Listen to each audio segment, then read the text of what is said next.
رحم الله من قرأ الفاتحة.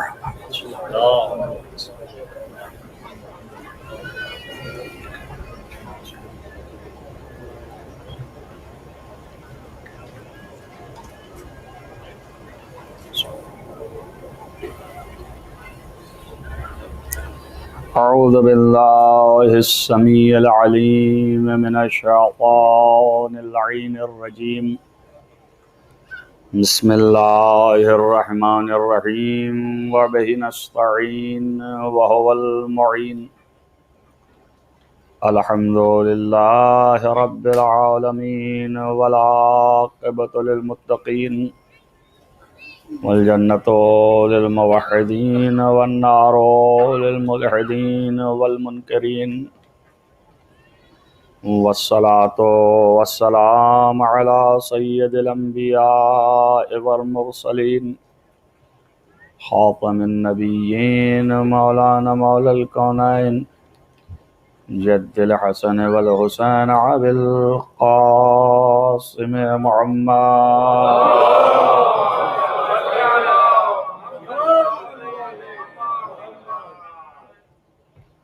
ولا سيما على ابن عمه ووزيره ووصيه وخليفته مطلوب كل طالب غالب كل غالب مولانا علي بن أبي طالب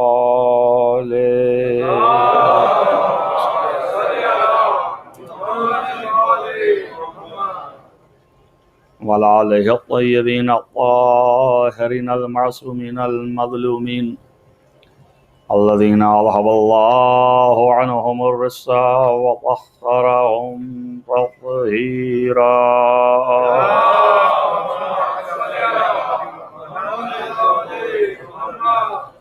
ولعنة الله على أعدائهم أجمعين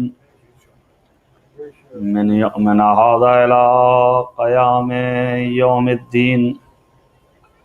أما بعد فقد قال الله سبحانه وتعالى في كتابه الحكيم: بسم الله الرحمن الرحيم. يريدون ليطفئوا نور الله بأفواههم والله متم لنوره ولو كره الكافرون. صلوات پڑھیں.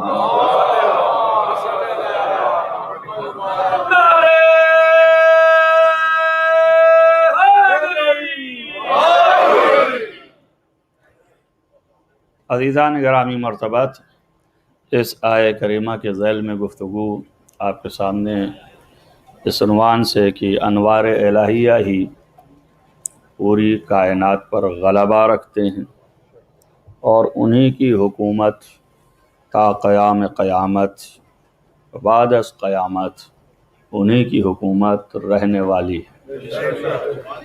اسی کو بقا ہے، اسی کو دوام ہے.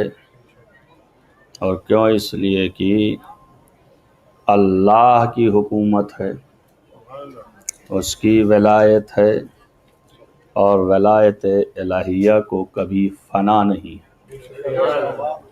لہذا وہ اس کی قیام اور اس کے دوام کا مالک ہے، اور وہی اس کا چرخہ چلانے والا ہے، اور وہی اس کا محافظ ہے. دنیا میں کوئی ایسی طاقت اور قوت نہیں ہے کہ جو اسے بگاڑ سکے، خراب کر سکے یا فنا کے گھاٹ اتار سکے. ہر طاقت اپنی طاقت کی بھرپور توانائی اور امکان کی انتہائی قوت کو صرف کر دے، مگر اللہ کے نزدیک وہ پھونک کے مانند کچھ نہیں ہے. جیسے کہ اللہ ایک پھونک سے چیزیں جو ہیں وہ دور ہو جاتی ہیں، ویسے ہی ان ساری طاقتوں کو ایک پھونک سے دور کر دے گا. جو یہ چاہ رہے ہیں کہ اللہ کی طاقت کو اپنے پھونک سے بجھا دیں، جب ان کی سب سے بڑی طاقتیں کچھ نہیں ہیں تو ان کے پھونک کی تو کوئی حیثیت ہی نہیں ہے، کوئی طاقت نہیں، کوئی حیثیت نہیں، کچھ بھی نہیں۔ اور نہ یہ ذہن ناقص میں آنا بھی چاہیے، کم سے کم مومن کے۔ مومن جو ہے، اس کے مومن کے معنی ہی یہ ہیں کہ وہ ایمان رکھتا ہو اس بات پر کہ اللہ کی حکومت اور اس کی ولایت اور اس کے نور کا خاتمہ نہیں ہو سکتا، اور نہ خاتمہ نہیں ہو سکتا، غلبہ اسی کو ہے، اسی کو رہے گا۔ اس سے ہراساں بھی نہیں ہونا چاہیے، ڈرنا بھی نہیں چاہیے، خوف بھی نہیں آنا چاہیے، اس لیے کہ یہ خوف آنا، ہراساں ہو جانا، ڈرنا، یہ سب علامت ہے ضعف ایمان کی۔ مومن کا ایمان ضعیف نہیں ہونا چاہیے، اسے قوی سے قوی تر ہونا چاہیے۔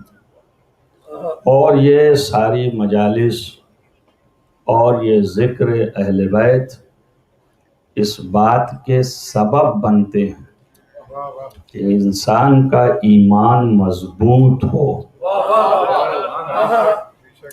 مضبوطی ایمان کے لیے بہترین نسخہ ذکر اہل بیت۔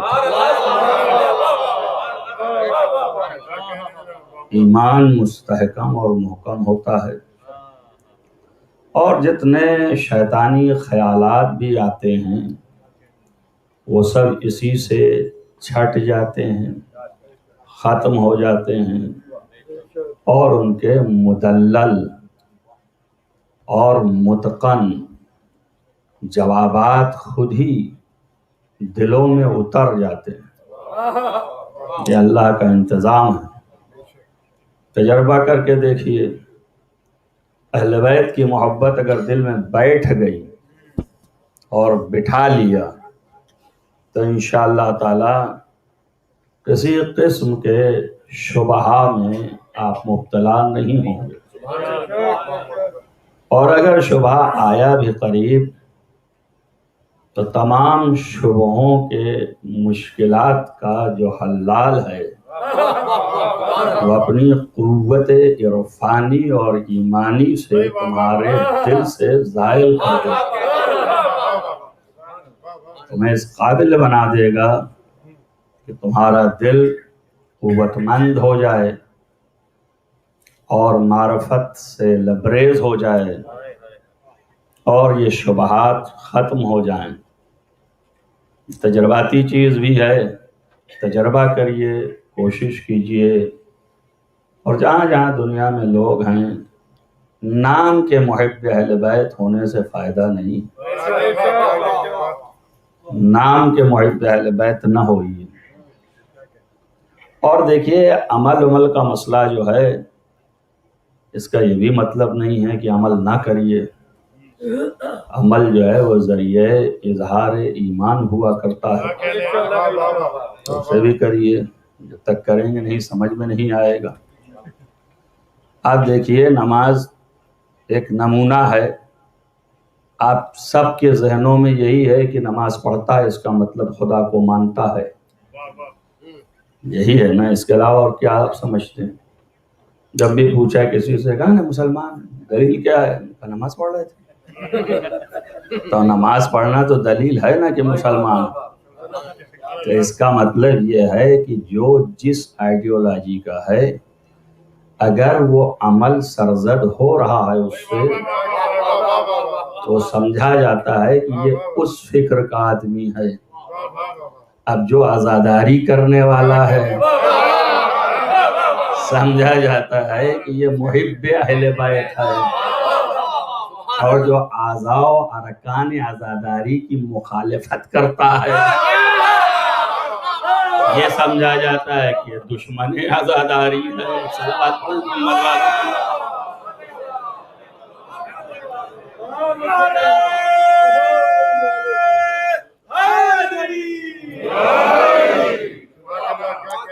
بہت سے لوگ کہہ رہے ہوں گے یہ کیا منطق ہوئی؟ وہ کون سی منطق ہوئی؟ نماز پڑھے تو مسلمان ہے اور عزاداری کرے تو یہ محب اہل بیت نہیں ہے۔ اسی سے تو ہم کہتے ہیں، ہم یہ تھوڑی نہیں کہہ رہے ہیں کہ صاحب ایمان ہے، ہم نے کوئی دعویٰ نہیں کیا کہ صاحب ایمان ہے کہ مسلمان ہے کہ اب یہ تو جو کچھ ہے وہ اہل بیت جانیں گے، اس لیے کہ بہت سے ایسے عزادار ہیں کہ اسلام میں ان کا نام نہیں ہے مگر محب اہل بیت ہیں۔ اب ان کا معاملہ اہل بیت سے ہے تو کم سے کم کچھ نہ مانو، اتنا تو ماننا ہی پڑے گا نا کہ یہ عزاداری منانے والے محب اہل بیت ہیں، اور جو ان کی مخالفت کرنے والے ہیں وہ دشمن اہل بیت ہیں۔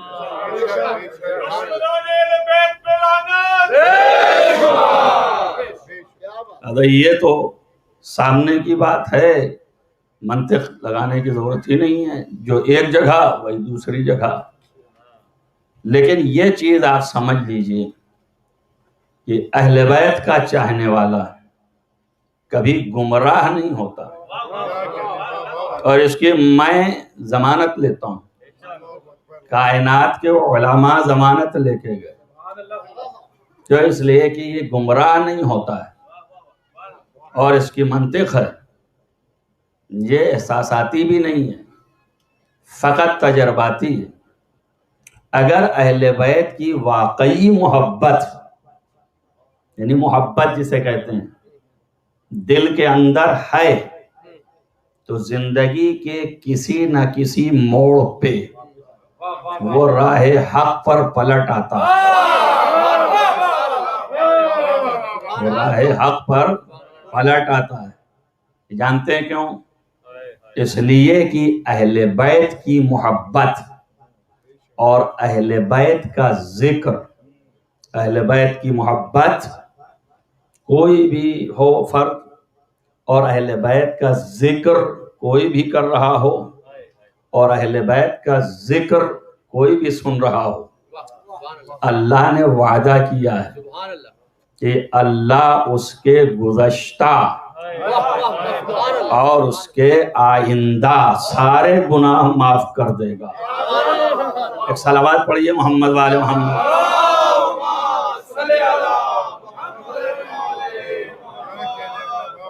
ظاہر ہے کہ جب منطق نہ سمجھ میں آئے تو انسان جو ہے قبول نہیں کرتا، مگر اب کرو گے کیا؟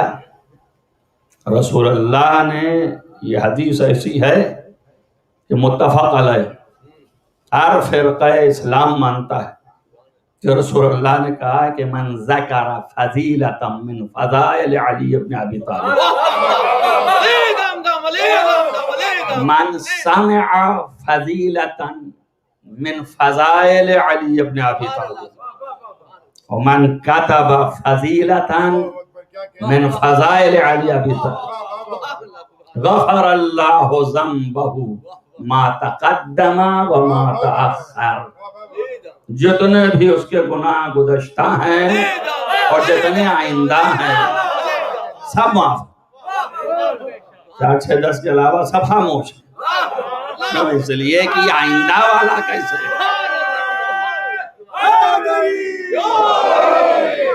اور میں یہ سب کے لیے نسخہ بتا رہا ہوں، مگر رمض بعد میں پہلے نسخے پہ زور دوں، دیکھوں کتنوں کے حلق سے نیچے جاتا ہے۔ سب کے لیے یہ ہے، پوچھتے رہتے ہیں گناہوں کی مغفرت کا ذریعہ، اس سے بڑا کوئی ذریعہ نہیں۔ امام صادق علیہ السلام نے ارشاد فرمایا، ہر عمل کے لیے ثواب ہے لیکن حسین پر گریہ کے لیے ثواب اللہ کے ہاتھ میں ہے۔ دنیا کے کسی عمل کا ثواب حسین پر گریہ کے مقابلے تولا نہیں جا سکتا۔ اس سے بڑی جگہ ہی نہیں ہے جہاں غفران کا ذریعہ حسین پر گریہ، مغفرت کا ذریعہ علی کے فضائل کا ذکر. یہ جو ہم بولتے ہیں استغفار کیجئے تو آپ بہت جلدی سے سمیٹ لیتے ہیں. تمہارا باپ جس کی اولاد ہوتی ہے 300 سال تک استغفار کرتا رہا، توبہ کرتا رہا. اللہ نے کہا جب تک پنجتن کے حوالے سے آئے گا قبول نہیں ہوگا.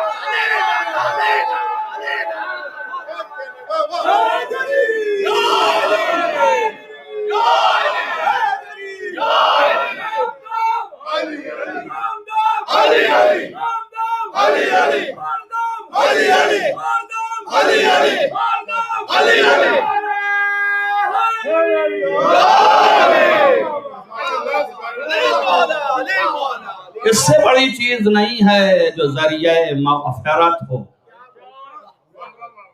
اور یہ وہ ذریعہ ہے کہ جو انبیاء لے کے آئے. ہم اور آپ کیا ہیں؟ انبیاء سے شروع، آدم سے لے کے خاتم تک سارے انبیاء لے کے آئے.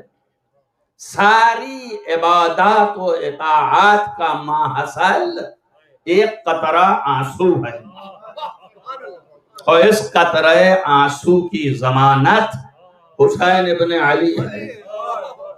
اور حسین ابن علی کے غم میں ایک قطرہ آنسو کی ضمانت فاطمہ زہرا. یہ جو ہے وہ بہت عظیم عبادت ہے. یہ آنسو نکلنا عبادت عظیم.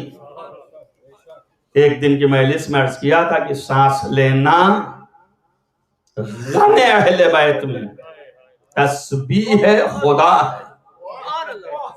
آپ کو معلوم ہو گیا کہ یہ ہے. اب وہ مسئلہ گلے میں اٹکا ہوا ہے، وہ نہیں نیچے جاتا کہ یہ کیا. آپ یہ آگے علماء کہہ دیتے ہیں دیکھیے ذاکرین اوکرین بیچارے جتنی معلومات ہما سما ادھر ادھر سنا کر کے پڑھتی ہے تو بیچارے زیادہ نہیں جانتے، تم کو مت پھنساؤ. لیکن اگر زیادہ قابلیت کا ہوتا ہے تو وہاں جاؤ جہاں علماء ہیں، ان سے پوچھو کیا ہے. یہ سمجھ لو بیچارہ اصلی بات تو کہہ دیا اس نے، کسی طرح دلیل دے پایا نہ دے پایا، کہہ پایا نہ کہہ پایا. کمی علم بھی ہوتی ہے. اب یہ کہ جو لوگ اس کے حقائق جانتے ہیں ان کے لیے استفسار کرو، بجائے اس کے لیے حدیث ہی نہیں مانتے، پورے حدیثی کو چاٹ جائیں. نہیں مانو، تم نہیں مانو گے تو کیا فرق پڑے گا؟ تمہارے نہ ماننے سے میرا کوئی نقصان تھوڑی ہو جائے گا، تیرا ہی نقصان ہو جائے گا. تیرے تقدیر میں نہیں ہے، اس لیے نہ مان. اس لیے کہ حکم ہے معصومین کا کہ ہمارا امر، ہمارا قول، ہمارا فرمان اگر سمجھ میں نہ آئے تو چپ چاپ اسے ہماری طرف پلٹا دو. جب ملاقات ہوگی تو پوچھ لینا کہ کیا مطلب تھا، کیا مراد تھی. یہ کیا کہ ہماری سمجھ میں نہ آئے تو حدیث ہی نہیں ہے، ضعیف ہوگی، خراب ہوگی. یہ نہیں ہے کہ میری عقل ضعیف ہے، میرا سن ضعیف ہو چکا ہے، اب عقل کام نہیں کر رہی ہے، لہذا ہم سمجھ نہیں پا رہے ہیں. تب بہتوں کو یہ ہے کہ یہ کیسے ہوگا کہ گزشتہ تو سمجھ میں آ جاتا ہے، اس لیے کہ کر چکے ہیں. جو چیز کر چکے ہیں وہ نظروں کے سامنے ہے کہ بہت بہت گل کھلائے ہیں. تب ہاتھوں پیسے بھی لیے کھڑے ہیں. کوئی صاحب کہہ رہے ہیں بتائیے کفارہ ہو جائے گا ان گناہوں کا؟ پیسے سے جنت ملتی ہے مگر ایسے نہیں جیسے تم چاہ رہے ہو. اس طرح نہیں کہ سوچا کہ کام چل جائے گا. ایسے ہی صدق دل کے ساتھ توبہ بھی ہو. اور جب تک کہ جو صاحبان عظمت اور مالک ہیں مغفرت کے، ان کا دل میں تمہارے خیال نہ آئے گا، کہیں کچھ بھی نہیں ہوگا. لٹا دو، چاہے اتنا لٹا دو، اچھا ہے غیروں کا فائدہ ہو جائے کچھ تھوڑا. صلوات پڑھیے محمد والے.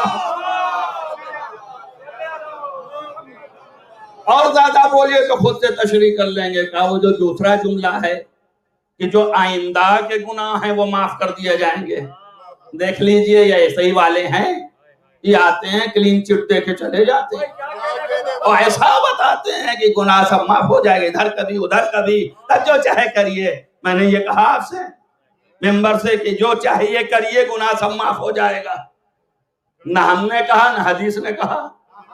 حدیث نے کہا آئندہ کے بھی گناہ کی ضمانت ہے، وہ معاف ہو جائیں گے. کب اور کیسے اب اس کی شرائط ہیں. تو میں یہی آپ کو بتا رہا ہوں کہ یہ ہے حب علی، ذکر علی. سمجھ میں آیا نا؟ حب علی، ذکر علی. اور جتنا ذکر علی سنیے، جتنی یاد کیجئے، یہ سب گناہوں کے مغفرت کا ضامن ہے، گزشتہ بھی آئندہ بھی. اب آئندہ کا مطلب کیا ہے؟ آئندہ کا مطلب یہ نہیں ہے کہ آپ جا کے گناہ کرتے رہیے، میں یہ نہیں کہہ رہا ہوں. لیکن یہ بھی میں کہتا ہوں ڈنکے کے چوٹ پہ کہ آپ معصوم بن بھی نہیں سکتے. تو گناہ تو ہوگا نا آپ سے، بہت بڑا متقی بنے ہیں، مگر آپ معصوم ہو جائیے تو دکھائیے. 14 سے 15 بڑے بڑوں کو ہم نہیں کیے دے رہے ہیں تو تم کیا بیچتے ہو؟ تم کون سے معصوم ہو جاؤ گے؟ تو محفوظ عن الخطا ہیں، ان کو تک تو معصوم نہیں کہہ رہے ہیں، اتنی احتیاط کر رہے ہیں. اور تم جیسے ہمہ شمہ پرسوں تک جو ہے گندگیوں میں پل رہے تھے، اور آج آ کے فرش اعضاء میں بیٹھ کر کے، ممبر پہ بیٹھ کر کے، مسجدوں میں بیٹھ کر کے، مسلوں پہ بیٹھ کر کے جو منہ میں آ رہا ہے بک رہے ہو. ان گندوں تم معصوم ہو. یہ بکنا ہی دلیل ہے کہ تم خطا کار ہو، ابھی تمہیں مغفرت کی ضرورت پڑے گی. تو یہ وہی نقطہ ہے جو پہلے کہہ گیا. معصومین کے روایات اور علماء اور عرفاء کے تحصیلات اور ان کے خلاصے سے یہ سمجھ میں آیا کہ آئندہ کا گناہ معاف کرنے کے معنی یہ ہیں کہ ساری زندگی میں اگر حب علی ہے، ذکر علی پہ پابند ہے، تو یہ ایک ایسی توفیق دلائے گا زندگی کے کسی نہ کسی حصے میں کہ اٹھنے سے پہلے توبہ و استغفار کر کے جائے گا. صلوات پڑھے محمد و محمد.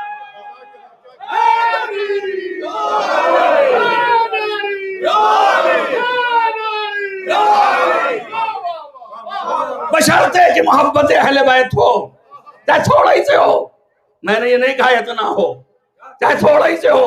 اگر اتنی بھی ہے تو یہ بدل کے لاتا ہے. نہیں یقین تو دیکھ لے ہر آیا کہ نہیں آیا،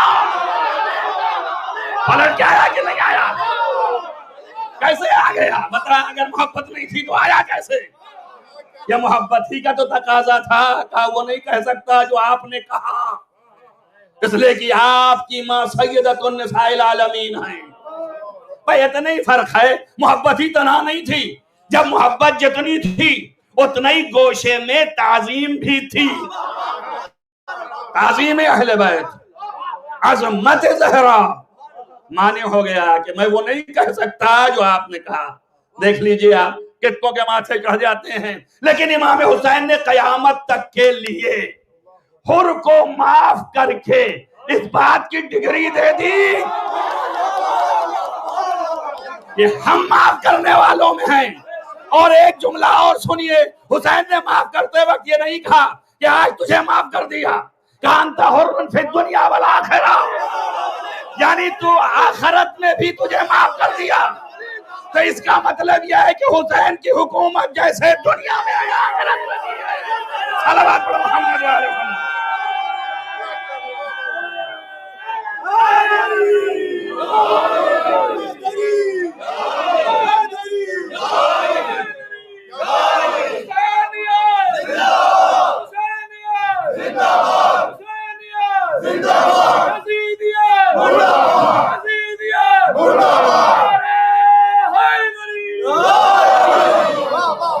میں اہمیت بتا رہا ہوں کہ اہمیت دیکھیے، ورنہ رسول اللہ تو سب کچھ جانتے تھے. کیوں اس گنہگار کو کہہ دیا کہ یہاں سے ہٹ جا ورنہ میرے اوپر بھی عذاب آ جائے گا؟ کیوں مایوس کر دیا؟ یا رسول اللہ آپ تو رحمت للعالمین ہیں. کیوں مایوس کر دیا آپ نے؟ اس کو بھگا بھی دیا. اور کس طرح بیچارہ رویا اور گڑگڑایا، قرآن شاہد ہے. اور پھر اللہ نے آیتیں نازل کر کے اس کی مغفرت کی اور رسول اللہ سے کہا جاؤ اور کھولو اور اس کی عظمت کو سامنے لاؤ، لوگوں کو بلاؤ، دکھاؤ، ہے نا؟ اب یہ قرآن سے کوئی انکار ہی نہیں کر سکتا ہے. لیکن آپ دیکھ لیجئے رسول اللہ نے کہا یہاں سے ہٹ جا، نہیں عذاب مجھ پر بھی نازل ہو جائے گا، یعنی اپنے کو بھی شامل کر لیا. حالانکہ رسول پر کون سا عذاب؟ ایک صلوات پڑھیں محمد وآل محمد.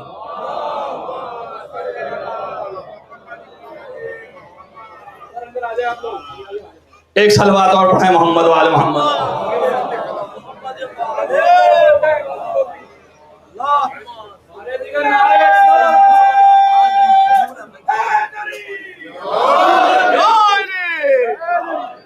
ایک صلوات اور پڑھیں محمد وآل محمد.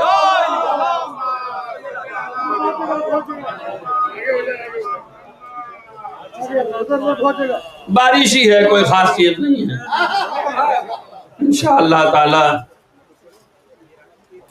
ظاہر ہے کہ یہی بارش جو ہے اس وقت ہوتی پیاسوں کے درمیان. آپ عزاداران حسین میں سے ہیں، تحمل ہونا چاہیے آپ کو.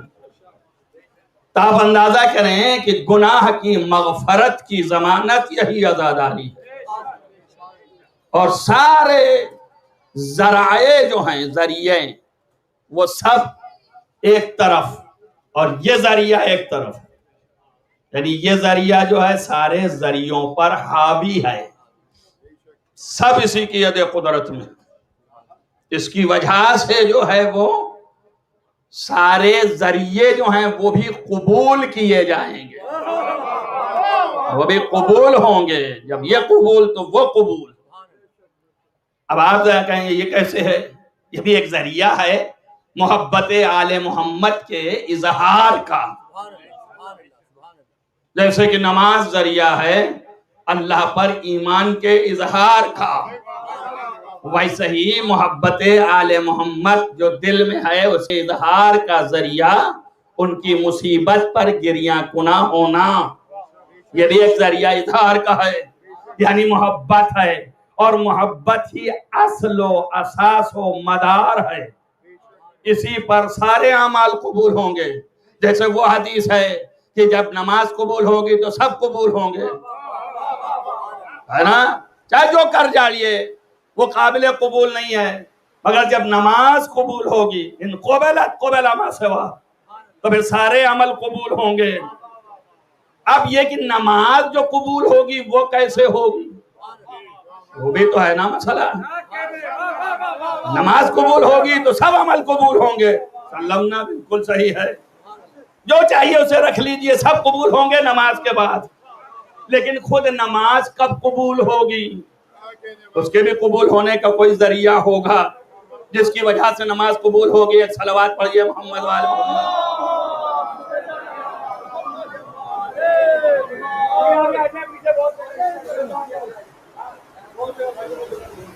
ایک صلوات اور پڑھیے محمد وآل محمد.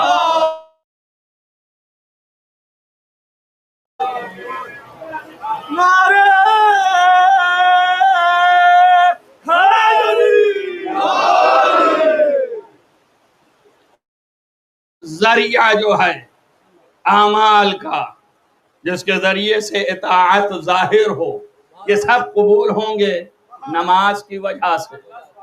اور نماز کس کے ذریعے سے قبول ہوگا؟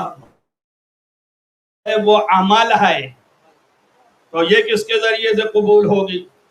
اب آپ نماز تو نماز ہے، عمل ہے، عمل تو عمل ہے. میں ایمان قبول ہونے کی بات بتاتا ہوں. پہلے ایمان تو قبول ہو پھر عمل قبول ہوگا نا. ایک مومن کے لیے ایمان و عمل دونوں چاہیے. تو جب تک کہ ایمان قابل قبول نہ ہو اس وقت تک عمل نہیں قبول ہوگا، اور جب عمل قبول ہوگا تبھی نماز اور روزہ سبھی آئیں گے، سارے اعمال آئیں گے. تو پہلے یہ کہ ایمان کس سے قبول ہوگا؟ تو تمام کتابیں علامہ حلی عال اللہ مقامہ نے کشف الحق نہج الصدق میں اس حدیث کو لکھا. اہل سنت کی کتابوں سے اور شیعوں کی کتابوں میں ہر جگہ یہ حدیث موجود، متواتر، متقن. اسی پر بیس اور اصول عقائد کے کہ لا یقبل ایمان عبد، کسی بھی بندے کے ایمان کو قبول نہیں کیا جائے گا۔ پیغمبر فرما رہے ہیں کسی بھی بندے کے ایمان کو قبول نہیں کیا جائے گا الا بولایت علی ابن ابی طالب۔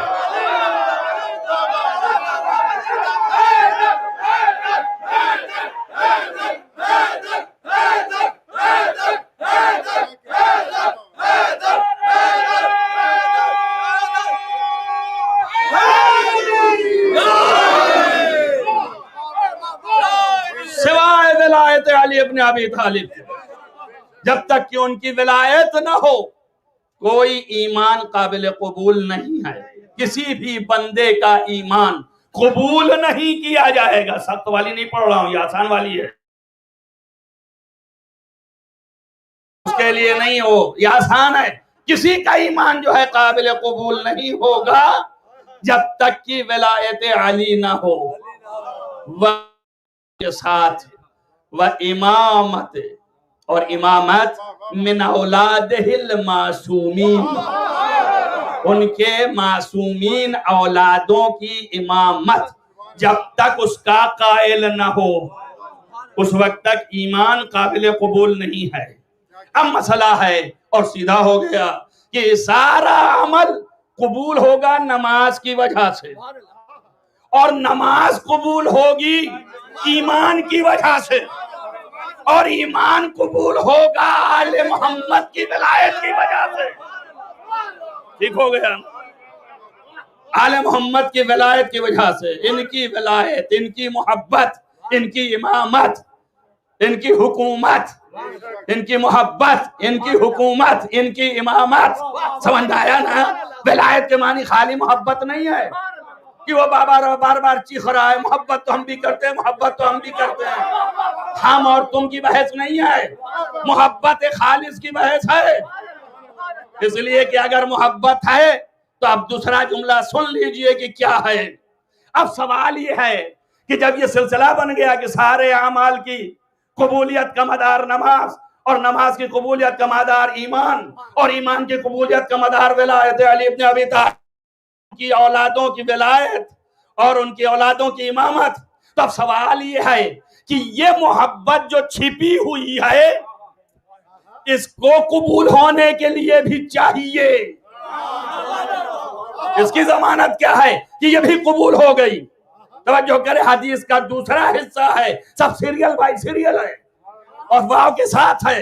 خالی اتنا ہی نہیں ہے کہ ولایت امامت کا، ولایت و امامت تو ٹھیک ہے لیکن یہ قبول ہوگا تب سب قبول ہوں گے۔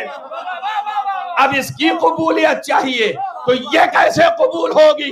تو امام نے فرمایا والبراءۃ من اعدائہ۔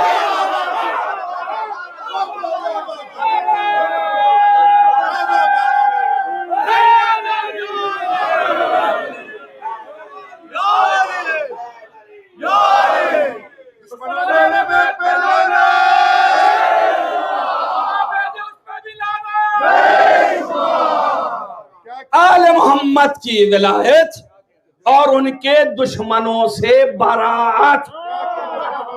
اب آپ کہہ رہے ہیں محبت تو ہے، محبت تو ہے، اور میں یہاں پہ ٹھہر کے کہہ دوں اسی سے پہچانیے، ہر علی کے ذکر کرنے والے سے دھوکہ نہ کھا جانا۔ جس کا دیکھیے فضیلت بیان کر کے گھسا جا رہا ہے، نادان بیچارے، سہل آسان، آ جاؤ، وہاں قید لگا دی۔ توجہ کر رہے ہیں آپ، قید ہی ہے کہ والبراءۃ من اعدائہم۔ بات سمجھ میں آئی نا؟ اور یہ کیسے؟ ہم نہیں کہتے، چھٹے امام کی بارگاہ میں ایک شخص آیا اور کہنے لگا بہت چاہتے ہیں آپ کو۔ حضرت نے کہا پھر؟ پہلے تو منہ پھیر لیا، روایت کی یوں لفظ ہیں، پھر ادھر گیا کہا آپ کو بہت چاہتے ہیں، پھر ادھر کر لیا، پھر ادھر آیا کہا آپ کو بہت چاہتے ہیں، آپ نے سیدھا کر لیا۔ جب سیدھے آگے کہنے لگا مولا میں آپ کی طرف ہوں، میں آپ کو بہت چاہتا ہوں، تو آپ نے کہا پھر؟ اس نے کہا میں آپ کو چاہتا ہوں۔ آپ نے کہا اگر تو چاہتا ہے تو پھر میرے دشمنوں کے بارے میں کیا خیال ہے؟ سر جھکایا، تھوڑی دیر کے بعد اٹھایا گا تھوڑا بہت ان کی بھی ہم ولایت کے قائل ہیں، لفظ پر غور رکھنا، ہم ان کی بھی ولایت کے قائل ہیں۔ تو امام نے سوال کیا افی جوفک قلبین، کیا تیرے شکم میں اللہ نے دو دل بنائے ہیں؟ تیرے شکم میں دو دل ہے؟ کہ مولا دو تو کسی کے نہیں ہوتا، وہ تو ایک ہی ہوتا ہے۔ کہ کیسے ممکن ہے جہاں میری محبت ہو وہاں میرے دشمن کی بھی محبت ہو؟ صلوات پڑھیں محمد و آل محمد۔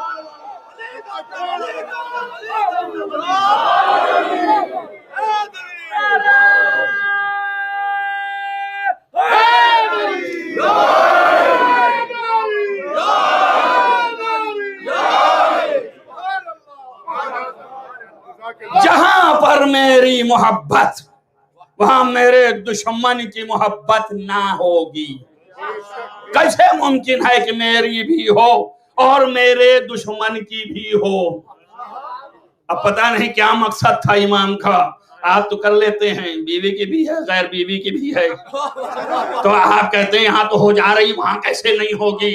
میں نے ایسے نہیں استعمال کر دیا جان کے کہ جلدی ذہن پہنچ جائے آپ کا، تو آپ کے تو آ گیا کہ بھئی تو دونوں کی ہو جا رہی ہے نا، تو ہو جاتی وہ کیسے نہیں ہوگی؟ بات سن لو، وہ ایسے نہیں ہوگی کہ امام نے فرمایا کہ جو میرے دشمن ہیں وہ ناپاک ہیں اور ہم پاک ہیں، پاک کی جگہ پہ ناپاک آ ہی نہیں سکتا، دادا اس کی محبت نہیں آئے گی۔ دونوں الگ الگ ہیں، قرآن بھی شاہد ہے، امام نے شہادت قرآن پیش کیا، ایسے ویسے تھوڑے بہت دور سے افغانستان کے علاقے سے، کابل سے یا اس سے اور دور سے بلخ سے پیدل چل کے 4 مہینے میں مدینہ پہنچا، پیروں میں شگاف ہو گیا، پیدل چلنے سے پھٹ جاتا ہے، رگیں پھٹ جاتی ہیں، خون نکلتا ہے، کپڑے باندھ کے کسی طرح پہنچا وہاں اور خون میں لہو لہان، اور جیسے ہی امام محمد باقر علیہ السلام کے دولت کا دیوہ پہنچا ویسے ہی امامت کے سامنے حضوری مل گئی، جیسے ہی داخل ہوا اپنے کو بھول گیا کہ کیا پھٹا اور کیا باقی بچا، وہ امام کے چہرے کو دیکھتا رہا۔ امام نے ایک مرتبہ نگاہ کیا، کہا یہ کیا ہے؟ کہا مولا یہ آپ تو جانتے ہیں آپ کی محبت میں ہے، یہ جو کچھ بھی ہے۔ اللہ اکبر، کہا یہ آپ کی محبت میں ہے جو کچھ بھی ہے، نہیں پیدل چل کے آیا ہوں، یہ پھٹ گیا ہے، آگے کچھ دستان بیان کرنے کی ضرورت ہی نہیں، امام سے بات کر رہا ہے، کہا یہ آپ کی محبت میں ہے۔ امام خاموش ہو گئے، سر جھکایا، اس نے پھر دیکھنا شروع کیا، جیسے ہی سر اٹھایا کہا مولا سوچا کہ کیا غلط کر دیا کیا؟ کہا مولا کیا قبول ہے؟ ارے اللہ کتنے بے عقل لوگ ہیں، کیا قبول ہے؟ جیسے ہی کہا مولا نے کہا بے شک، حل الدین الا الحب، کیا محبت کے علاوہ کچھ ہے دین؟ حل الدین الا الحب، کیا محبت کے علاوہ کچھ دین ہے؟ ان کنتم تحبون اللہ فاتبعونی، اگر تم اللہ سے محبت کرتے ہو تو میری پیروی کرو۔ یہ ایک آیت یعنی محبت ہی اصل دین ہے۔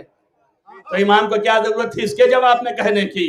سمجھاتے کہ محبت اصل دین ہے اور پیروی کا یہ مطلب ہے۔ پوچھ کس پر رہا ہے؟ توجہ رکھنا، پوچھ اس پر رہا ہے کہ پھٹ گیا، یہ خون نکل آیا، توجہ کرو، یہ پھٹا، یہ خون نکلا، کیا یہ قابل قبول ہے؟ توجہ کرو آپ، یہ پھٹا خون نکلا، کیا یہ قابل قبول ہے؟ اللہ اکبر۔ امام نے کہا حل الدین الا الحب، یہ محبت میں پھٹا خون نکلا کیا قابل قبول ہے؟ ہم سے پوچھتے روایت بتائیے، روایت بتائیے، توجہ کریے آپ۔ تب ایک بات تو سمجھ میں آ گئی کہ محبت میں جو بھی پھٹ جائے چاہے امام کو سب قابل قبول ہے، محبت کا مقام ہے۔ حل الدین الا الحب، کیا محبت کے علاوہ کوئی چیز دین ہے؟ اور پھر اس کے بعد دوسری آیت پڑھی سورہ حجرات، وَلَٰكِنَّ اللَّهَ حَبَّبَ إِلَيْكُمُ الْإِيمَانَ، لیکن یاد رکھ ایمان کو اللہ نے محبوب قرار دیا ہے، یعنی اصل محبت ایمان ہے، ایمان محبوب ہے۔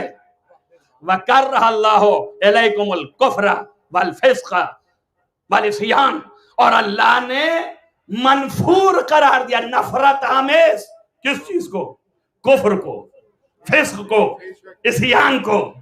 یہ تو میں نے پڑھ دیا، آپ نے واہ واہ کر دیا، سن لیا، سمجھ لیا. اور کہتے ابھی بھی دیکھ رہے ہیں کیا ہوا، آئی تھی تو پڑھی میں نے. غور کرو کیا کہہ رہا ہے خدا. حبب اللہ علیکم الایمان، الایمان، اللہ تمہارے لیے الایمان، ایمان کو محبوب قرار دیا. تکرار کر رہا ہوں، اللہ اکبر. سمجھو کیا ہے یہ. اور جو تین ہے، کفر و فسق و عصیان، یہ منفور قرار دیا، نفرت ہے. اب یہ ایمان یعنی کل ایمان. توجہ کرو، توجہ کرو.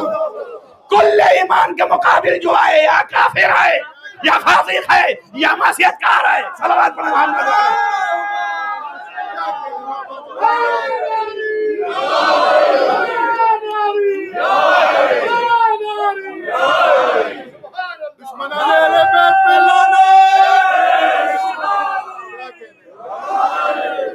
تو یہ نہ سمجھ لینا کہ صحیح ہے، یعنی ایمان کو محبوب قرار دیا، کفر و فسق و عصیان کو منفور قرار دیا.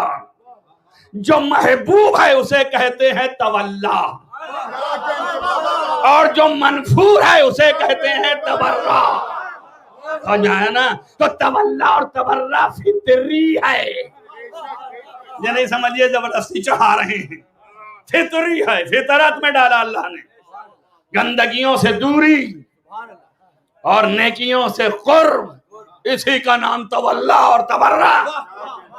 اب جو گندگی جان جاتا ہے قریب نہیں جاتا، جو گندگی نہیں جانتا اسی میں لوٹتا رہتا ہے، اسی میں لوٹتا رہتا ہے. بابا اس امت کی بنیاد ہی اسی پہ ہے. گندگی کے حقائق جانتے ہیں اس لیے گناہ کے قریب نہیں جاتے، اور جو نہیں جانتا ہم اور آپ میں سے نہیں جانتے چلے جاتے، پھنس جاتے ہیں. تو یہ پوری اس امت کی بنیاد ہی اسی پہ ہے. آپ سمجھئے کہ کیا ہے. تولا و تبرہ کہیں سے الگ سے تھوڑی لایا گیا ہے، فطرت میں ہے، نفس میں ہے، جسم میں ہے، آپ کے اعضاء میں ہے، جوارے میں ہے، کائنات میں ہے، ہر جگہ ہے. اللہ نے کوئی جگہ چھوڑی نہیں. نفس میں منفور و محبوب بنایا، نفس میں محبت و نفرت ڈالی. یہ فطرت میں آگے آگے نہیں آ گیا. اب فطرت کے تقاضے سے نفس چلاتا ہے. جیسے ہی قبیح منظر دیکھا آنکھ بند ہو گئی، اور جیسے ہی حسن منظر دیکھا آنکھ کھل گئی. اب ایک کیا 10 مرتبہ دیکھیں گے، ہے کہ نہیں ہے. جیسے ہی میٹھا زبان پر رکھا آگے اور زبان بڑھ گئی، اور جیسے ہی کڑوا رکھا پیچھے ہٹ گئے. یہ کیا ہے؟ توجہ کرو. آپ سمجھ لیجئے اسی طریقے سے جتنی اچھی چیزیں ہیں اس کی طرف فطرت بھی، نفس بھی، اعضاء بھی، جوارے بھی سب آگے بڑھتے ہیں. اور جتنی خراب چیزیں ہیں فطرت بھی، نفس بھی، چیزیں بھی، اعضاء بھی، جوارے بھی پیچھے ہٹتے ہیں. پیچھے ہٹنے کا نام نفرت، اور نفرت کا نام تبرہ، اور آگے بڑھنے کا نام محبت، اور محبت کا نام تولا. نظام کے اندر ہے، کشش بھی ہے اور دفاع بھی ہے. کشش تولا، توجہ کر رہے ہیں آپ جانتے ہیں نا گریویٹی. اور یہ تبرہ جو دفاع ہو رہا ہے نظام میں بھی رکھ دیا ہے. اللہ نے نظام کائنات میں رکھا ہے، فطرت میں، نفس میں، اعضاء میں، جوارے میں، ہر جگہ. کیوں؟ اس لیے کہ دین فطری ہے. جب دین فطری ہے تو آپ کے نظام کو بھی فطرت کے مطابق ڈھال دیا. اب یہ قبول تو سب قبول، یہ قبول نہیں تو کچھ بھی قبول نہیں. لہذا یہ ہے ذریعہ قبولیت ایمان و عمل. تمام ایمان و عمل کے قبولیت کا ذریعہ محبت و ولایت تولا اور تبرہ. تبرہ کے معنی کسی کی دل آزاری نہیں ہے. کوئی نہ سمجھے اگر دل آزاری ہو جائے تو ظاہر قرآن کیسے کرے گا. آج تو یہی سارا دیش ہے، اصول قرآن ہے، ہم اسی لیے کسی بھی آیت کو کہیں سے ذرہ برابر موقع ہی نہیں دیتے کہ کوئی دل آزاری سمجھ لے. دل آزاری نہیں ہے لیکن حقائق کو چھپا بھی نہیں سکتے. حقائق کو چھپا بھی نہیں سکتے. اگر نہیں تھا ایسا تو کیوں اللہ نے کہا پیغمبر اب ان سے کہو تم اپنے کو لاؤ میں اپنے کو لاتا ہوں. آئے نا تم اپنے نفسوں کو لاؤ میں اپنے نفسوں کو لاتا ہوں. ٹھیک ہو گیا. اب اس کا لاتا کس لیے ہوں؟ نبتہل مباہلہ کریں گے. مباہلہ کیوں کریں گے؟ تو اب اس کا تفسیر کر رہا ہے فَنَجْعَلْ لَعْنَةَ اللَّهِ عَلَى الْكَاذِبِينَ. کاذبین پر لعنت کرنا ہے. یا اللہ اگر یہ رسول اللہ کاذبین پر لعنت کریں گے تو عیسائی مسیحی جو آئے ہیں ناراض ہو جائیں گے. یا اللہ تجھ سے شکایت ہے یہ بھی تو تیرا بندہ ہے وہ بھی تو تیرا بندہ ہے. تجھ کو نہیں چاہیے کہ اس کو ناراض کر. توجہ کریں. اب میرے پاس کوئی جواب ہی نہیں ہے. میں تو ہی کہوں گا ادھر سے آواز آئے گی پہاڑ میں جائے. اگر تو نے نہیں کیا تو میں تجھ سے بھی ناراض. صلوات پڑھیں محمد وعلیہ.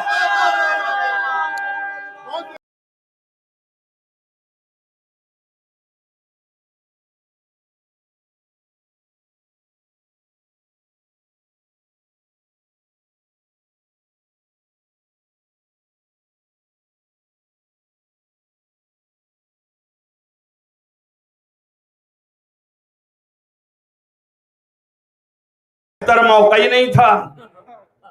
اور اگر ذرہ برابر معلوم ہوتا کہ جو مقابلے میں آئے وہ ہٹ جائیں گے تو پورا مدینہ امٹ پر تھا. لیکن اب ڈر سب سے بڑا یہی تھا کہ اگر پیغمبر نے توجہ کریں آپ بس دعا کر دی تو کیا ہوگا؟ ہم بھی سمٹ جائیں گے. آپ کیوں سمٹ جائیں گے؟ آپ کو کیا لینا دینا ہے؟ اللہ نے تو کہا ہے کہ کاذبین پر لعنت کرنا ہے. ارے کچھ صحیح یا نہ صحیح رسول اللہ کے مصدقین میں تھے تو مصدقین والے ہیں. آج کیوں نہیں قوت بڑھا کے آگے چلے جاتے کہ ہم نے تصدیق کیا ہم مصدق ہیں. کاذبین کی بات ہی نہیں ہے. جو کرو اب وہی ہے کہ مدعی سس گواہ چس. آپ لگے ہیں ثابت کرنے میں وہ خود ہی پیچھے ہٹ گئے کہ ہم نہیں جا سکتے. اللہ اکبر. اب جو آج جا رہے ہیں یہی صادقین ہیں. توجہ کر رہے ہیں آپ. اب قرآن کہہ رہا ہے انہی کے ساتھ ہو جانا. یہی صادقین ہیں. ہو گئی بات نا. تو یہ تھے وہ. وہاں پر جو لعن کی بات آئی تو لعن نہیں آنا چاہیے تھا مگر ہم میں دم ہے کہ جتنا طرح سے آپ سے کہہ رہا ہوں اسی کا قائل ہو جاؤں. اگر ہو گیا تو ابھی کھینچ لیں گے ممبر سے. کہیں تو مومن بھی نہیں رہ گیا مسلمان بھی نہیں رہ گیا. اس لیے کہ آیت قرآنی کا انکار کر رہا ہے. آیت قرآنی کا انکار کرنے والا مومن نہیں ہے مسلمان نہیں ہے. یاد ہے نا. ایک آیت ہو چاہے جزء آیت ہو چاہے آخر آیت ہو چاہے مسلم آیت ہو نہیں سمجھ میں آ رہا. کوئی آیت کا انکار کرنے والا مومن نہیں ہے نا. سارا مجمع کہہ رہا ہے نا. جہاں جہاں لوگ سن رہے ہیں کہہ رہے ہیں نا. اور سب نے یہی کتابیں لکھ ماری نا. تو اب اس کا مطلب یہ ہے کہ اگر کوئی کسی آیت کا انکار کر دے ارے اللہ تو وہ مومن نہیں ہے. میرا تو مطلب اتنا ہی ہے اگر کوئی انما ولیکم اللہ کا انکار کر دے تو مومن رہے گا. کوئی پلک کا انکار کر دے تو مومن رہے گا نہیں رہے گا نا. اب چاہے جتنے عمر گزاری ہو چاہے جس طرح سے رہا ہو مگر مومن نہیں ہے. کیوں؟ اس لیے کہ آیت کا انکار کر دیا. آیت کا انکار کرنے والا مومن نہیں ہے. اور آیت نہ کوئی گھٹا سکتا ہے نہ بڑھا سکتا ہے. کسی میں دم نہیں ہے.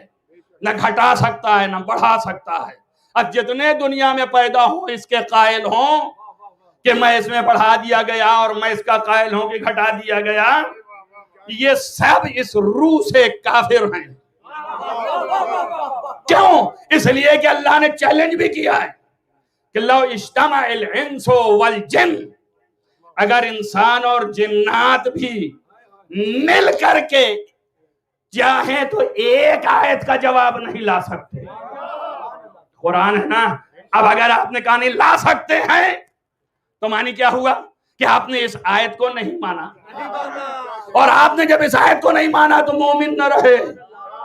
بات سمجھ میں آ گئی نہیں؟ اسی لیے میں ڈنکے کے چوٹ پر ان کو جواب دیتا ہوں جو قائل ہیں کہ دنیا عرب میں کوئی اتنا بڑا نہیں تھا جو قرآن کا جواب بنا کے لے آتا، کوئی نہیں تھا۔ اگر کسی کی زبان نزدیک تر پہنچتی تھی تو اس کا نام علی ابن ابی طالب تھا۔ اس نے بھی کوئی آیت نہ بنا پایا، نہیں بنایا اور نہ بنا کے دیا۔ اور میں یہ عقیدے سے کہہ رہا ہوں اگر چاہ بھی لے تو نہیں بنا سکتا، مگر وہ چاہے گا نہیں۔ کیوں؟ اس لیے کہ ما تشاءون الا ان یشاء اللہ، اللہ کو اسی اعتماد پر تو بنا کے بھیجا ہے، کبھی خدا کے خلاف نہ جائے گا۔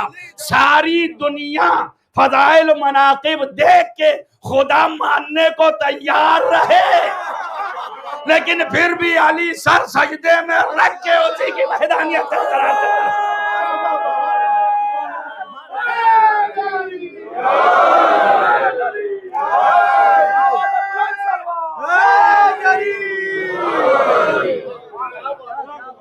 لہذا قرآن کی کسی آیت کا اگر انکار کیا تو مومن نہیں ہو۔ یہ سب سوچ سمجھ کے زبان کھلنی چاہیے، اور جب زبان کھلتی ہے تو اطراف و جوانب سب دیکھنا پڑتا ہے، ایسا نہ ہو جائے کہ کہاں چلا جا رہا ہے، طلاقت لسانی میں کدھر جا رہے ہیں، ہوش و حواس کے اندر۔ لہذا یہ مقام کسی کو حاصل نہیں ہے، یہ انوار الہیہ کے مقام ہے۔ بس ختم کر دیا میں نے، جو وقت تمام ہو گیا، اور آج کی شب خاص شب ہے۔ تو آپ کے سامنے میں نے رکھا تھا نا کہ اس کے عمل سے ظاہر ہوگا کہ آپ کتنے بڑے ولایت الہیہ کے قائل ہیں، آپ کتنا انوار الہی کے عاشق و شیدا ہیں، اس آپ کے عمل سے ظاہر ہوگا۔ یہ عمل ہے، کہتے ہیں نا یہ دین نہیں ہے۔ آپ یہ کون سا دین ہے کہ آپ چوم رہے ہیں؟ یہ کون سا دین ہے کہ فرہرے کو آنکھ سے لگا رہے ہیں؟ یہ کون سا دین ہے کہ کپڑے کو احترام دے رہے ہیں؟ ابھی تھوڑا آپ اس پہ بے ادبی کیجئے، میں ناراض ہو جاؤں گا۔ اگر وہ کہنے والا صاحب امامہ ہے تو میں اسی سے پوچھتا ہوں اس امامے کی کیا حیثیت ہے کہ احترام کیا جائے؟ کیوں کیا جائے احترام؟ کوئی حیثیت نہیں ہے، کپڑا ہی تو ہے، چاہے جس کے یہاں سے لا کے باندھ لو سر پہ۔ کیوں پھر احترام کروا رہے ہو؟ کیوں چاہتے ہو کہ امت نگاہ احترام سے دیکھے؟ اگر صاحب امامہ ہے تو اس سے خطاب ہے، تو کس لیے ہے؟ تو جواب یہی دو گے نا کہ یہ رسول کے امامے کی شبیہ ہے کہ نہیں ہے؟ اب شبیہ ہے رسول امامہ ہے تو بھی چاہتا کہ احترام ہو جائے، چاہے تیرے ہی سر پر ہو، تو وہ بھی شبیہ ہے علم عباس ہے۔ سمجھ میں آیا نا؟ اور پھر کیوں جو ہے کعبے میں جا کے چومتے ہو، اور کیوں جو ہے کعبے کا کپڑا چومتے ہو؟ اب سوچئے آپ کعبے کا کپڑا کیوں چوم رہے ہیں؟ اور کہاں یہ لکھا ہوا ہے؟ کون سے قرآن میں ہے یہ کہ کعبے پہ کپڑا چڑھائیے؟ کہاں لکھا ہے؟ دکھائیے آپ، کہیں آیا ہے؟ اور کوئی تاریخ میں بتائیے کہ رسول اللہ نے چڑھوایا؟ کیوں چڑھا رہے ہو؟ کیا ضرورت ہے چڑھانے کی؟ کیا حاجت ہے چڑھانے کی؟ نہ چڑھاؤ، ایسے ہی رکھو پتھر، ابراہیم نے جیسے رکھا تھا، مگر نہیں چڑھا رہے ہیں۔ اور پھر چڑھانا ہے تو سفید چڑھاؤ، کالا ہی کیوں چڑھا رہے ہو؟ یہ کہاں لکھا ہے کہ کالا ہی چڑھانا؟ توجہ کریں، آپ سارے سوالات ہیں نا، اور سب جوابات دیے جا چکے ہیں، آپ اندازہ کیجئے اب کیوں چڑھاتے ہیں اور کیوں کالا ہے، کوئی اور کیوں نہیں چڑھاتے؟ یہ سب تو وہ جانے جو چڑھاتے ہیں۔ لیکن آپ سے سوال کیوں چوما، اور انہیں سے کیوں چوما ہے نا، تو یہ پتھر کی دیوار سے مس ہوا، پتھر کی دیوار سے مس ہو گیا تو چومنے کے قابل ہو گیا، اور وہ دیواریں جو لیٹا ہے نیچے اس کی قبر سے مس آئے تو چومنے کے قابل نہیں ہے، تو چومنے کے قابل نہیں ہے۔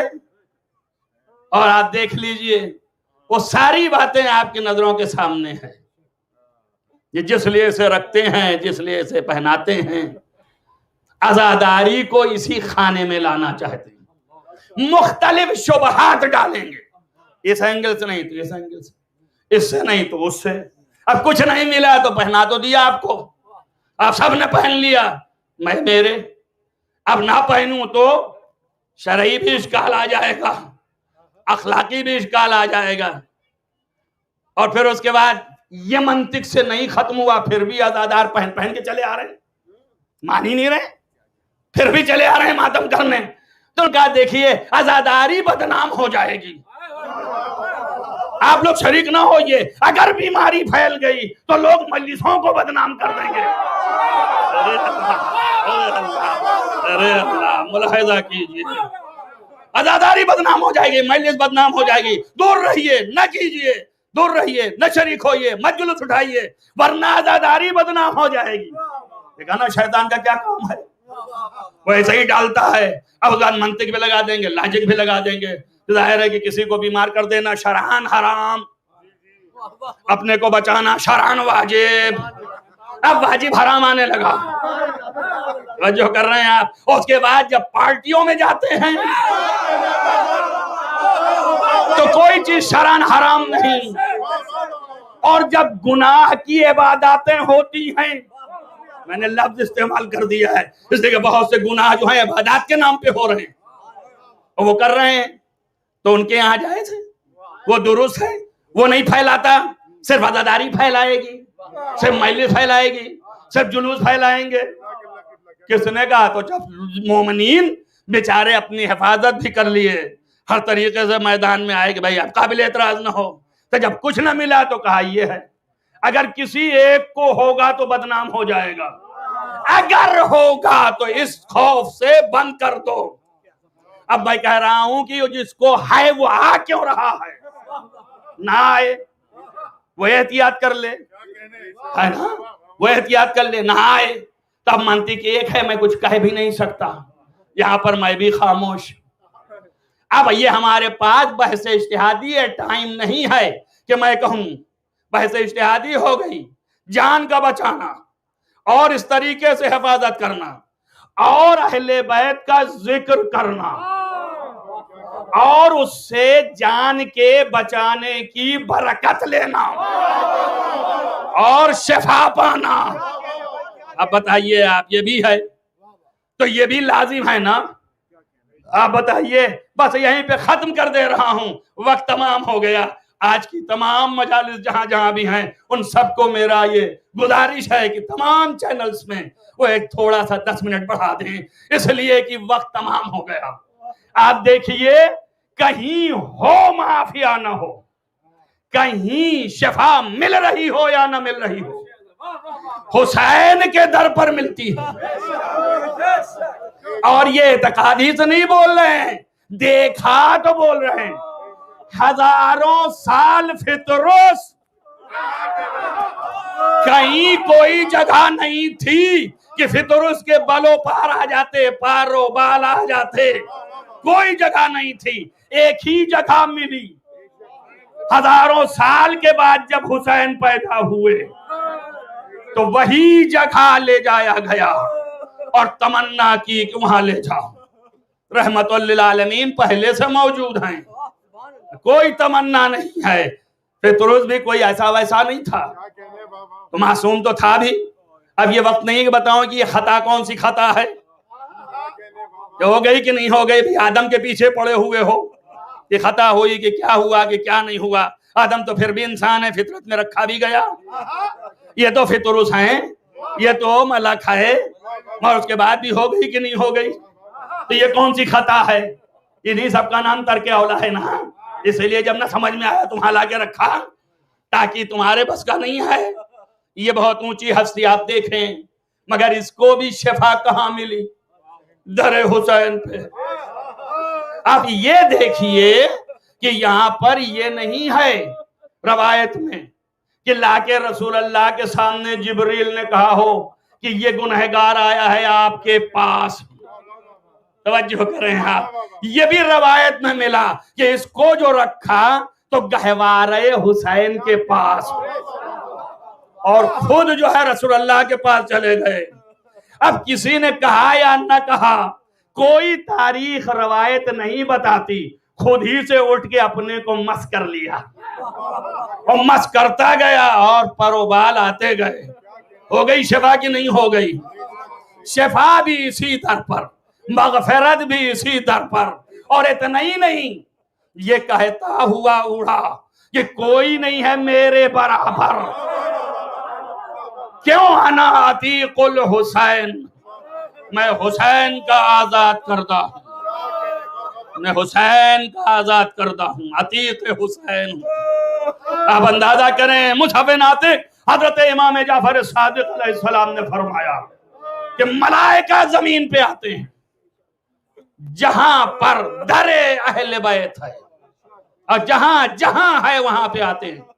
اہل سنت کے بزرگ عالم دین سلیمان قندوزی ینابیع المودت میں لکھتے ہیں کہ ملائکہ نیچے آتے ہیں جہاں ذکر حسین ہے, جہاں ذکر اہل بیت ہے, اور اس کے بعد جب اوپر جاتے ہیں تو ایسی خوشبو آتی ہے کہ دوسرے ملائکہ پوچھتے ہیں کہاں سے لائے ہو؟ ذکر حسین میں گئے تھے, کہا ہم کو بھی لے چلو, کہا ختم ہو گیا, کہا لوگ تو ہوں گے, کہا لوگ بھی نہیں ہیں, کہا جگہ ہے, کہاں جگہ ہے, کہا مجھے لے چلو وہاں پر. تو جگہ پہ اتر کے آتے ہیں, یہ وہ ملائکہ ہیں, یہاں سے برکت لے جاتے ہیں, یہ برکت کی جگہ ہے. اب یہ ملائکہ بار بار آتے کیوں ہیں؟ اس لیے کہ وہ یہ بھی دیکھتے ہیں کون آیا کون نہیں آیا, ملاحظہ کرتے ہیں کون آیا کون نہیں آیا. دفتروں میں نام لکھا جاتا ہے, مختلف روایات ہیں, وقت میں گنجائش نہیں ہے. آپ یہ دیکھیے کہ یہ جگہیں ہیں کہ جہاں پر برکت کے لیے حاضر ہوتے ہیں. انہی سے اعمال قبول, انہی سے دین جو ہے قبول کا ذریعہ, یہی دین کی طرف آنے کا ذریعہ, یہی معلومات کا ذریعہ, یہی ایمان کی پختگی کا ذریعہ. ذکر ہے, فضائل ہیں, مناقب ہیں, محبت بڑھتی ہے, اور جب محبت بڑھتی ہے تو محبوب کے سیرت کی طرف قدم بڑھتے ہیں. سب یہی ذریعہ ہے. عزیزان گرامی مرتبت, آپ جمع ہو گئے صرف اس لیے کہ شبیہ رسول کا تابوت تھا. شبیہ رسول, میں نے کل آپ کو بتایا, وقت نہیں رہا میرے پاس, میں آپ کو فضائل حضرت علی اکبر بیان کروں, اور اتنے عظیم ہیں کہ ایک ہی جملہ کافی ہے کہ امام حسین علیہ السلام نے فرمایا اللہم اشہد, بارے اللہ گواہ رہنا, علی ہؤلاء القوم, آج شب عاشور ہے, بہت ہی گریہ کی رات ہے, معبود گواہ رہنا اس قوم پر, ایسے کو بھیج رہا ہوں جو شبیہ رسول ہے, رفتار میں, گفتار میں, ہر طریقے سے شبیہ رسول ہے کردار میں. اور رسول اللہ کی شباہت کی وجہ سے امام حسین دیکھتے تھے, بار بار زیارت کرتے تھے. آپ کے الفاظ ہیں کہ جب میں چاہتا تھا کہ اپنے نانا کو دیکھوں تو علی اکبر کی طرف دیکھتا تھا. مختلف عبارتیں ہیں, مختلف الفاظ ہیں, مقاتل میں, کتابوں میں. یہ ہے جناب علی اکبر کی عظمت. ابھی ایک شعر پڑھا جا رہا تھا, مناسب نہیں تھا, نہیں پڑھنا چاہیے, اس لیے کبھی علی اکبر یہ نہیں کہہ سکتے ہیں کہ عبث ہے مرنا یا عبث ہے رونا, کبھی نہیں کہہ سکتے ہیں. یہ سب غلط خیالی ہے, اس کو ہٹا دو.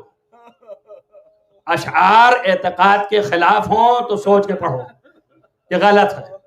ہاں یہ ضرور ہے کہ پوچھا لسنا علی الحق, کیا ہم حق پر نہیں ہیں؟ ہیں حق پر, یقین بھی ہے, لیکن سوالیہ ہے غیروں کے لیے. لسنا علی الحق اس لیے کہ قیامت تک آنے والی نسلیں سرگرداں ہوں گی, نہ معلوم کیا کیا سوال اٹھیں گے، تو سب کا جواب ملتا رہے۔ لسنا علی الحق، امام نے فرمایا بے شک اللہ سب جتنے ہیں علی الحق، حق پر ہیں۔ تو آپ کے جملے ہیں تو پھر کوئی پرواہ نہیں، موت ہم پر آئے یا ہم موت پر جائے۔ یہ بہادر خوف موت میں نہیں ہے، کیونکہ حق پر جان دینا ہے۔ حق کیا ہے؟ میں نے دوسری تیسری مجلس میں باتیں کیا، ولایت الہیہ۔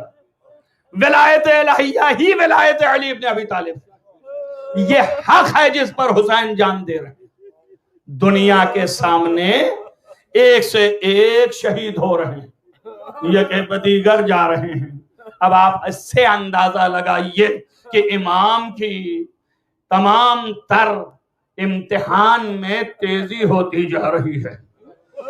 پہلے اصحاب تھے، ایک فلسفہ یہ بھی ہے، پہلے اصحاب کو بھیجا، پھر اہل خاندان شروع ہوئے، یہ امتحان میں تیزی ہو رہی ہے۔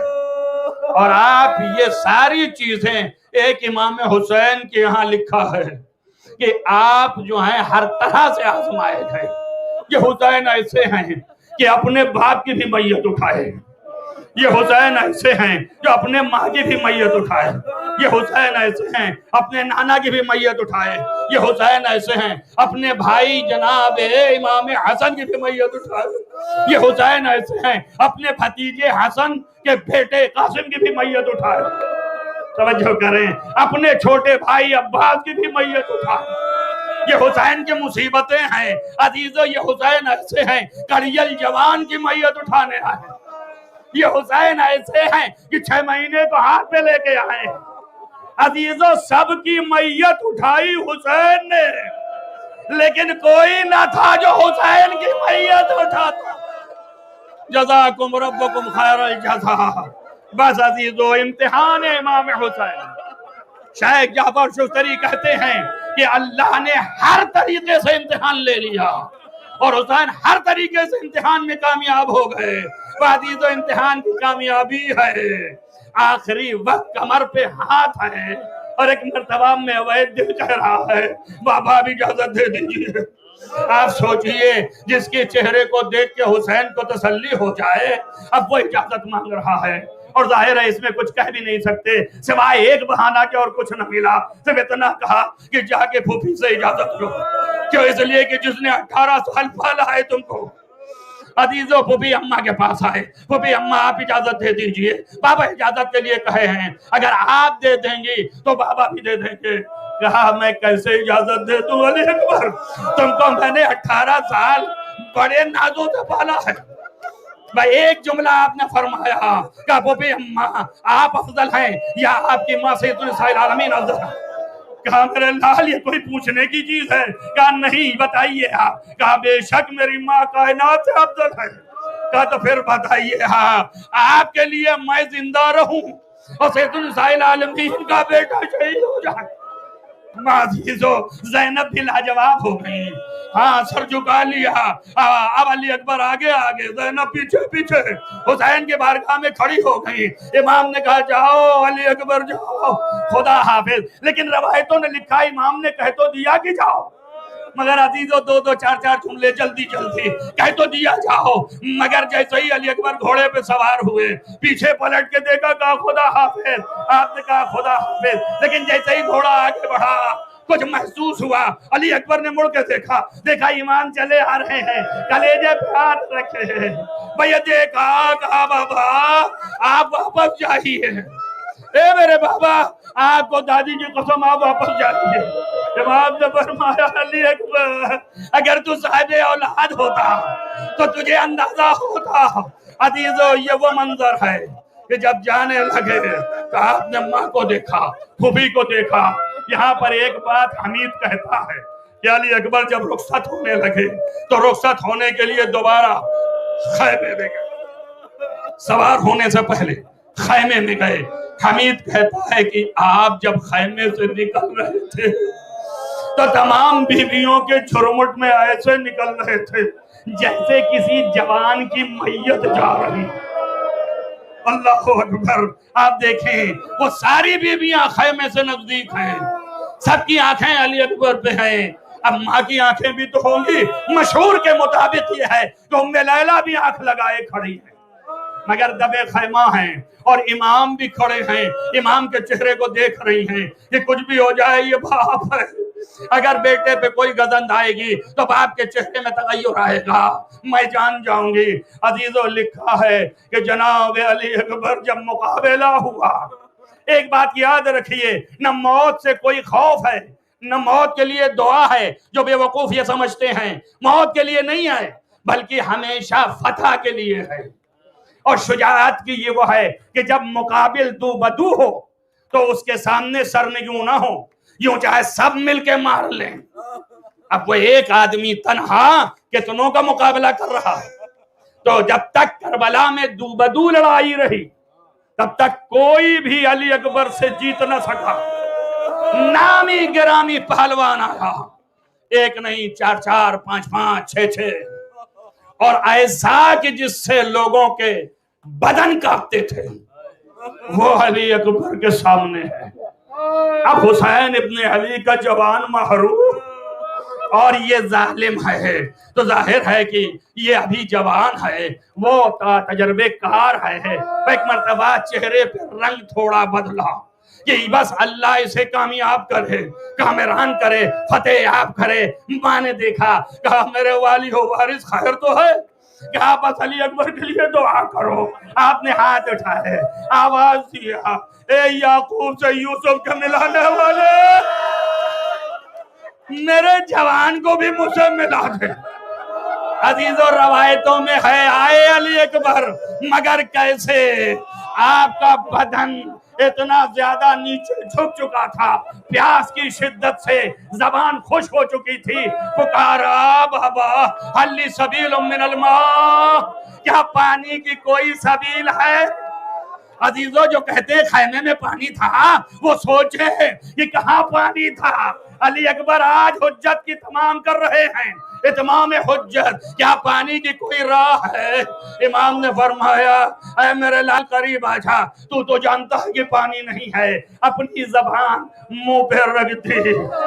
بس عزیزو رسول نے اپنی زبان حسین کی زبان پہ رکھا تھا، حسین نے اپنی زبان شبیہ رسول کی رکھا. بچہ ایسے ہی رکھا، علی اکبر نے کھینچ لیا، کہا بابا آپ تو ہم سے زیادہ پیاس ہے. بس عزیزو پیاس کی انتہا ہے. اور پھر ایسے ہی پلٹ گئے.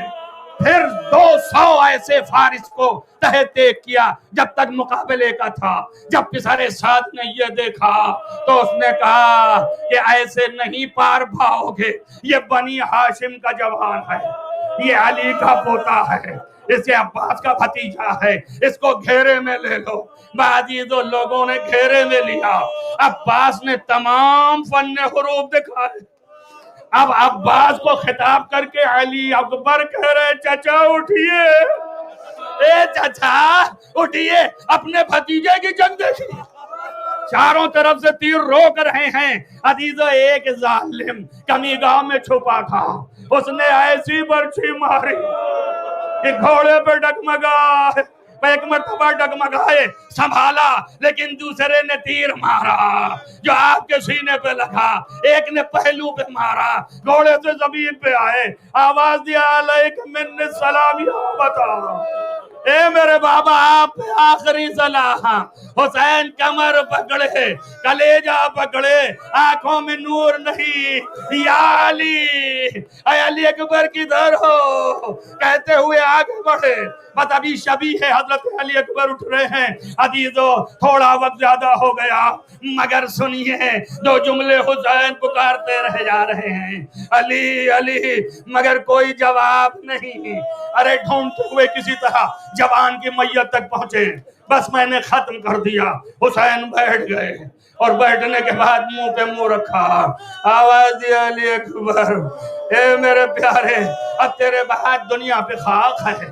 عزیزو پھر اٹھے اور اٹھنے کے بعد آپ نے چاروں طرف نگاہ کیا، پھر علی اکبر کی طرف دیکھا، عرش کی طرف دیکھا، زمین کی طرف دیکھا. علی اکبر ایڑیاں رگڑ رہے ہیں، کبھی پیر اوپر لا رہے ہیں، کبھی نیچے لا رہے ہیں۔ بس عزیز و حسین نے غور سے دیکھا کہ میرے لال کیا کوئی تکلیف ہے؟ کہ نہیں بابا کوئی تکلیف نہیں ہے بابا، بس آپ سے خدا حافظی کا شرف حاصل ہو گیا۔ عزیزو بھائی اتنا کہی رہے تھے، حسین نے دیکھا ہاتھ سینے پہ ہے، پہنچے اور ہاتھ کو ہٹایا۔ آواز دی آئی ہاتھ سینے پہ کیوں ہے؟ کہا کوئی بات نہیں بابا، لیکن جیسے ہی ہٹایا انگلیوں میں انی چبھی، وجہ صحیح چبھی، کہا یہ بات ہے کہ تمہیں تکلیف ہے۔ عزیزو حسین نے آستین چڑھائی، جیسے ہی حسین نے آستین چڑھائی تمام عرش سے ملک نیچے آ گئے، انبیاء نے گھیرا کیا، آوازیں آتی رہی حسین گھٹنے کے بل ہوئے، اپنا ہاتھ سینے پہ رکھا اور کہا بسم اللہ و باللہ علی ملت رسول اللہ۔ عزیزو میری طرف دیکھنا، وہ یہ تھا کہ حسین ورچی کھینچتے جا رہے تھے، آواز آ رہی تھی اے میرے حسین میرے دودھ کی تاثیر دکھا دے، حسین بازو کی طاقت دکھا، حسین میری زبان کی طاقت بتا۔ ورچی کھچتی جا رہی تھی، جوان کی میت اڑتی جا رہی تھی، ایک مرتبہ سینے سے لگایا، آواز دی انا للہ و انا الیہ راجعون۔ ارے حسین منہ رکھ کے رونے لگے، عزیزو یا علی کہہ کے علی اکبر کی میت اٹھائی، ارے چند قدم چلے تھے، میت زمین پہ رکھا، پکارا بنی ہاشم کے بچوں، ارے آؤ اپنے جوان کی میت اٹھاؤ۔ عزیزو پھوپھی خیمے سے نکلی، کڑی الجوان کی میت پہ، واہ اکبرہ واہ محمد واہ علی، ارے لٹ گئے ماتم حسین یا حسین۔